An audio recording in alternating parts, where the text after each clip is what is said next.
ICSE class 10th के biology 2025 का most important questions topics क्या होने वाले हैं, डिफिकल्टी लेवल कहां तक टच करेगी, डिफिकल्टी और कंफ्यूजिंग वाले कॉन्सेप्ट कौन कौन से होंगे। यहां पर एक पूरा प्रॉपर लिस्ट है कि जो मोस्ट इंपॉर्टेंट टॉपिक्स हैं आईसीएसई क्लास 10th के सिलेबस जो रिड्यूस किए गए, मिनिमाइज किए गए। सीआईएससी ने मार्च 24 को जो आईसीएसई क्लास 10th बायोलॉजी 2025 का एग्जामिनेशन डिसाइड किया है, इसके लिए उसने अभी तक 3 बार सिलेबस में रिड्यूस किए और बदलाव भी किए। तो आईसीएसई क्लास 10th के जो बायोलॉजी में सबसे इंपॉर्टेंट टॉपिक या यूं कह लीजिए कि चैप्टर्स हैं जिनको कि देखने हैं, इसमें एक एग्जांपल ले लेते हैं कि एक जैसे कि आईएससी क्लास 10th बायोलॉजी का एग्जामिनेशन का एनालिसिस हुआ है, उसके आधार पर ह्यूमन एनाटॉमी एंड फिजियोलॉजी को सबसे ज्यादा इंपॉर्टेंस दिया गया है। Is the most important topic of ICSC class 10th biology का। वैसे भी माना जाता है कि 20 से लेकर 25 मार्क्स तक के क्वेश्चन अकेले इस चैप्टर से रहेंगे। तो आईसीएससी क्लास 10th में जो इंपॉर्टेंट टॉपिक 2025 के लिए है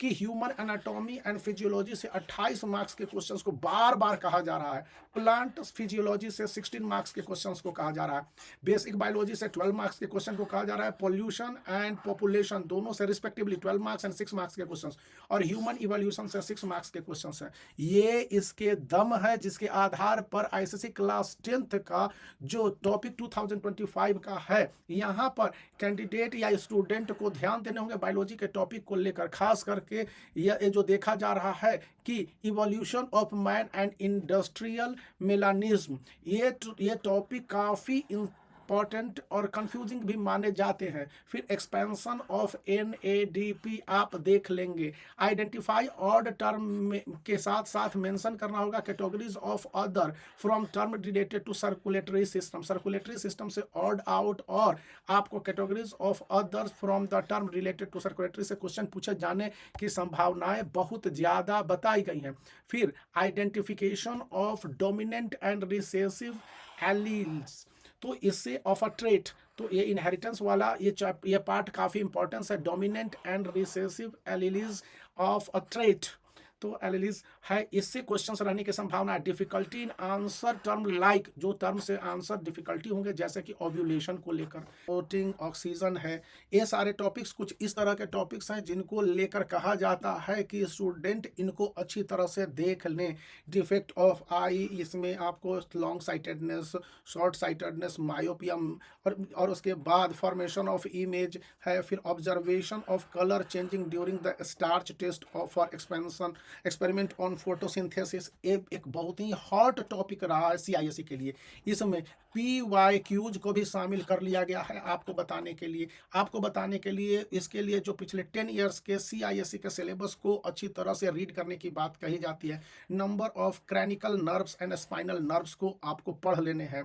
फिर structural differences between afferent arteriole and efferent arteriole को लेकर, आर्टरीज एंड वेन को लेकर, एग्जैक्ट लोकेशन ऑफ पेरिकार्डियम को लेकर है।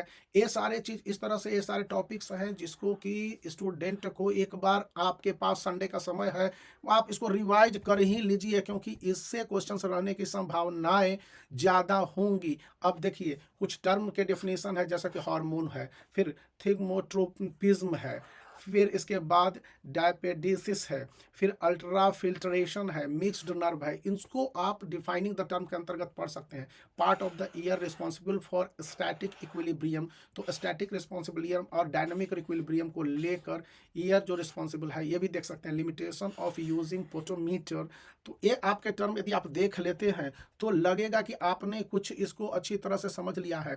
ये जो टॉपिक मैंने आपको बताए हैं ये मोस्ट डिफिकल्ट हैं और ये आईसीएसई क्लास 10 2025 बायोलॉजी टॉपिक के लिए काफ़ी इंपॉर्टेंट बताए जा रहे हैं। इनको एक बार स्क्रीनशॉट लेकर पढ़ सकते हैं क्योंकि इससे क्वेश्चन रहने की संभावना रहेगी। अब ICSE class 10 biology confusing topic 2025 के लिए है, उसका भी एक लिस्ट आप देख लीजिए। फिर location of bicuspid valve, left and right side of heart, फिर लिमिटेशन ऑफ पोटोमीटर है, endocrine gland concerning for diabetes और मेलिटस एंड डायबिट्स इंसिपिड है, फिर सेंट्रोमीटर है और सेंट्रोसोम को लेकर है, ग्राफीने को लेकर है जो फॉलिकल्स हैं या कॉर्पस लेटरम है, या फंक्शन ऑफ सेरेब्रम है या सेरेबेलम है, इसको जो ब्रेन का पार्ट है इसको भी आपको देख लेने हैं, काफ़ी कंफ्यूजिंग होते हैं।